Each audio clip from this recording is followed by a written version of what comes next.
আসসালামু আলাইকুম। এই যে আমার বড় ভাই,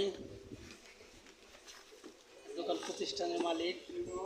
তার দোকানটাতে একটু মাল কম আছে এখন বর্তমানে, কারণ যে দিক দিয়ে ব্যবসা করতে যাবে সেদিক দিয়ে একটু ধরা খাইছে যে গার্মেন্টস ফ্যাক্টরিতে তার ব্যবসা প্রতিষ্ঠান, তাছাড়া তার ব্যবসা নেই।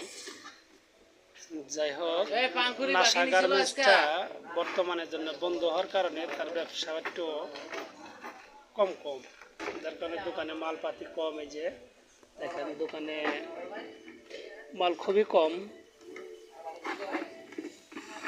মাল বর্তমানে এখন নাই দোকানে, বেশি একটা মাল নাই। যাই হোক, তারপরে ওনাকে যে আল্লাহ পাক এখনো ঠিক রাখছে, এটাই অনেক কিছু। অনেক লোকই তুইয়া পালাইতে আছে, এদিকে যাইতেছে সেদিকে যাইতেছে, কিন্তু হে এখন ইনশাল্লাহ ঠিক সঠিক জায়গাতেই আছে। দোয়া করেন সে জানে এই জায়গায় থাকতে পারে।